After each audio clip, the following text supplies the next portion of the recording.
먹는다는 얘기죠.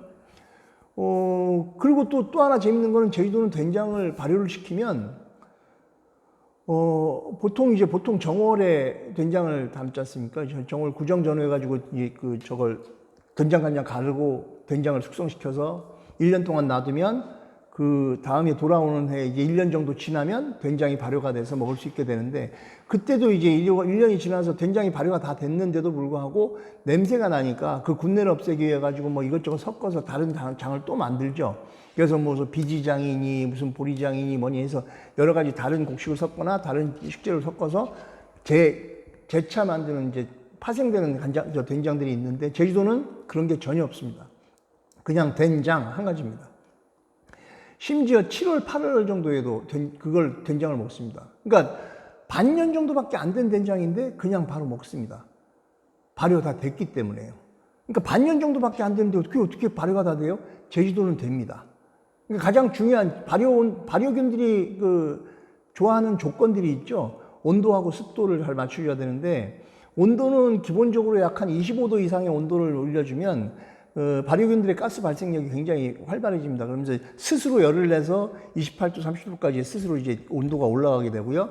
그 다음에 수분이 높아야 되죠. 습도가 높아야 되는데 제주도가 그 조건이 딱 맞습니다. 그리고 이제 그 상태에서 발효가 잘 되다 보니까 한겨울에도 영하로 내려가지 않기 때문에, 보통 영하로 내려가게 되면 발효균들은 동사하거나 동면 상태로 들어가 버리죠. 그러면 발효가 정지가 되는 거잖아요. 근데 제주도는 그런 정지되는 시기가 없다는 얘기입니다. 겨울에도 제주도는 이제 영상권을 거의 유지하고 있기 때문에 아주 미세하나마, 그러니까 쉽게 얘기하면 냉장 온도는 유지가 된다는 얘기죠. 냉동으로는 내려가지 않는다는 얘기입니다. 그러니까 미세하나마 발효균들이 죽지 않고 다 살아서 열심히 활동을 해준다는 얘기예요. 그래서 제주도에서는 발효 음식을, 자연 상태에서 발효 음식을 만드는 게 굉장히 빨리 잘 삭혀집니다. 그래서 이게 장점이자 단점이 될 수 있는데, 제주도 된장은 그렇게 단기간에 빨리 만들어지다 6개월 만에도 만들어져서 먹기 때문에. 그다음 간장 같은 경우도 청장을 먹었습니다. 발효가 아주 잘 되면 새까맣게 간장이 까맣게 물든 상태로 이제 먹게 되는데, 제주도는 새까맣게 물들기 전에 발효가 다 된다는 얘기예요. 그래서 보통 8월 이전에는 청장이라고 해서 맑은 간장을 먹습니다. 그러니까 외주에서 갈라낸 맑은 간장만 먹습니다. 물론 간장 만드는 방법도 똑같습니다. 육지하고 다르지 않습니다. 근데 그걸 넣어서 이제 국을 끓이면 일반적으로 이제 국간장으로 많이 쓰는 게, 지금 이제 시중에 나오고 있는 그 조선간장이라고 하는 것들을 보면 너무 색깔이 짙어가지고 그걸로 간을 맞추기가 힘들죠. 근데 이제 제주도 사람들은 옛날부터 청장을 써왔기 때문에 그런 걸 가지고 국에다가 이제 간을 맞추고 이랬습니다. 그럼 나물 무칠 때도 사용하고 이랬는데, 더 중요한 건 뭐냐 하면, 된장의 종주국은 우리나라지 않습니까?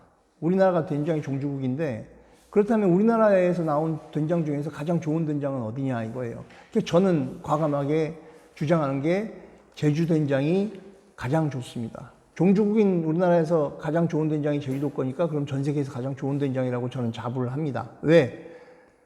발효 음식이지 않습니까? 발효 음식인데 전 세계 식품학자들이 발효 음식에 대해서, 이게 발효 음식이 건강에 좋고 뭐 여러 가지 말씀들 많이 하시는데, 그 건강에 좋고 그러니까 미래 음식이라고 하면서 이걸 이제 발효 음식을 많이 먹으라고 하는 이유가 뭐냐면, 발효균이 살아있는 채로 이걸 먹어서 그 발효균이 우리 체내에 들어가서 정장작용을 해서 체내의 저항력도, 그러니까 병에 대한 저항력도 길러주고, 그냥 장을 튼튼하게 해서, 그럼으로써 이제 전체를 다 이제 튼튼하게 해주는 건강 음식이라는 얘기죠. 근데 된장은 발효 음식인데 생으로 먹을 수 있어야 이게 발효 음식으로서의 효과를 보는 거 아닙니까? 육지부에서는 어떻게 하죠? 다 된장들 다 끓여버리죠. 군내를 없앤다고. 군내를 없앤다고 해서 생된장을 다 이제 먹지 못하고 다 끓여버립니다. 물론 육지에서도 생으로 먹기 위해서 집장이라는 거 따로 만들죠. 예, 막장이라고 해서 지역별로 이름들이 조금씩 다릅니다. 막장이라고 제일 많이 하긴 하는데 따로 만들죠. 간장 가르지 않고 뭐 따로 모아서 조그맣게 해가지고 양을 따로 만드는데, 제주도는 그런 게 없이 일반 된장을 그렇게 먹는다는 얘기입니다. 그래서 저는 제주도 된장이 발효 음식으로서 살아있는 발효균을 그냥 먹을 수 있기 때문에 가장 좋은 된장이라고 얘기를 합니다. 자, 그렇다면 여기서 또 한 가지 의문이 들죠. 그럼 왜 제주도 된장은 그 군대가 왜 안 나요? 왜 안 나서 생으로 먹을 수 있죠? 이런 질문들 많이 하시는데요. 원인은 이렇습니다. 원인은 이 항아리입니다. 이 항아리. 이 항아리가 보시면 뭐 저 찌그러진 항아리 별로 좋아 보이지도 않는데, 그럼 색깔도 이렇게 모양도 이쁘지도 않고, 이게 바로 제주 항아리의 그 옹기 항아리의 특징입니다. 이게 제주도는 워낙 척박해서 아까도 말씀드렸지만 찰기 있는 흙이 별로 없다 보니까 옹기를 만들 흙도 모자란 거 없어요. 그러다 보니까 흙 자체에 이렇게 찰기가 없으니까 이게 뭉쳐지지가 않아요, 잘. 그래서 육지부에 옹기 만드는 거하고 제주에 옹기 만드는 게 방법이 다릅니다. 방법이 어떻게 다르냐면, 다른 옹기들, 그러니까 육지부에 다른 옹기들 만드는 건 도자기를 만드는 거하고 똑같죠. 물레 위에다가 이제 그 특덩어리 올려놓고 이제 손으로 빚어가면서 이렇게 만드는데, 제주의 옹기는 물을 많이 섞어버리면 흙이 힘이 없어서 버티지 못하고 주저앉아 버립니다. 예. 그래서 이제 이제 흙을 반죽을 할 때 물을 많이 안 섞고요. 물을 조금만 섞어가지고 약간만 뭉쳐지기 시작한다 그러면 이걸 떡매질하듯이 매질을 엄청나게 합니다. 매질을 엄청나게 해서 그 흙의 찰기를 스스로 만들어내요. 그래서 일반적인 육지에 옹기 만드는 것보다 굉장히 2배, 3배는 더 힘들어요. 근데 그렇게 해서도 흙이 귀하니까 두껍게 못 만들어요. 그래서 아이들 지점초 하듯이 넓적하게 판으로 만들어가지고 물레 위에다 올려서 돌려 붙여가지고 옛날 빨래방망이 같은 거 막개라고 하는데, 그 막개를 가지고 딱딱딱딱딱 안팎으로 두드려가면서 모양을 잡아요. 동그랗게 이제 항아리 모양을 잡습니다. 그래서 물기가 별로 없는 상태이니까 두드려가면서 만들다 보면 점점 얇아지겠죠. 그래서 육지 항아리보다 훨씬 얇습니다. 제주도 옹기 항아리들이. 흙도 아껴야 되니까. 그 상태에서 이제 유약을 발라서 구우면 좋은데, 제주도는 유약도 없죠. 유약도 돈 주고 육지 가서 사와야 되는데, 그 유약도 귀한 거니까 유약도 못 바르고 잿물만 살짝 발라서 그러고 굽거든요.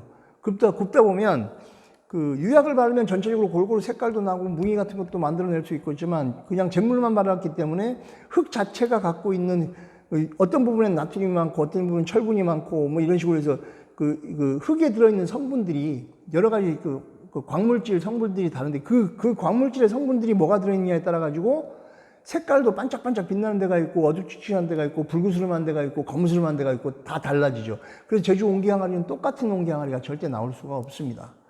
자연 그대로 색깔을 내주는 대로 나올 수밖에 없기 때문에. 그래서 이 옹기 항아리가 얇고 유약도 바르지 않았기 때문에 통기성이 좋아요. 통기성이 좋아서 안에 나쁜 공기가 있는 것들이 다 밖으로 빠져나가 버리는 거죠. 발효가 되면서, 된장이 발효가 되면서 그 일부 발효균들이 죽으면서 나타나는 그 군내라는 것들이 다 빠져나가 버리게 되는 겁니다. 그래서 냄새 없는, 군내 안 나는 된장을 만들 수 있게 된 겁니다. 그러니까 오히려 열악한 환경이 더 좋은 명품을 만들어냈다고 볼 수 있는 거죠. 그래서 제주 옹기가 굉장히 요즘 들어서는 굉장히 이제 그 인기를 끌고 있습니다. 그래서 옹기를 많이 아시는 분들은 제주 옹기 사려고 막 지금 대기하고 막 있고 이런데, 특히 일본 사람들이 이 제주 옹기에 대해서 아주 실말로 환장할 정도로 좋아합니다. 왜냐하면 제주도에도 옛날 옹기를 이제 재현하는 그 옹기굴이, 옹기가마를 굴이라고 얘기하는데, 옹기굴이 지금 한 3-4군데 정도 있는데, 그 옹기굴이 1년에 한두 번 정도 이제 가마를 열거든요. 그 가마가 좀 큽니다. 그 안에 한 몇백 개씩 담아놓고 이제 굽게 되는데, 그 가마 열리는 날은 일본에서 막 그 버스를 대절해가지고 막 단체들이 막 들어옵니다. 와가지고 요만한 단지 항아리에 막 우리 돈으로 막 돈 100만 원씩 질러가면서 돈질해가면서 지름길 감림해가지고 막 사가요. 왜냐하면 일본의 국보급 도자기 중에 비쟁이라는 도자기가 있습니다. 비쟁이라는 국보급 도자기 검색해 보시면 나오는데요. 그 비쟁이라는 도자기가 제주 옹기 항아리하고 똑같이 만듭니다. 만드는 게 똑같습니다. 그러니까 자기네 국보급 항아리인데, 저 대한민국의 저 변방에 특히 모슬포 쪽에 이제 굴이 많은데, 그 조그만 제주도라는 섬의 맨 남쪽의 마을에서 이게 나온다니까 뭐 찾아다니는 거죠. 그만큼 이제 문화적인 가치가 굉장히 큰 겁니다. 그래서 이제 제주 옹기가 지금 많이 이제 비싸졌는데, 특히 제주도 토박이들은 집에 있는 옹기 항아리들 깨트리지 말고 잘 보관하시면 좋을 것 같습니다. 자, 이제 콩이 그만큼 제주에서 중요했다는 거, 그 다음 된장이 그만큼 중요했다는 것까지 이제 말씀을 드렸고요. 이제 5분 정도 쉬었다가 이제 다음 이어서 이제 그 여러분들 재밌어 할 만한 고기국수 얘기까지 뒤에까지 이어지겠습니다. 예, 잠시 쉬겠습니다.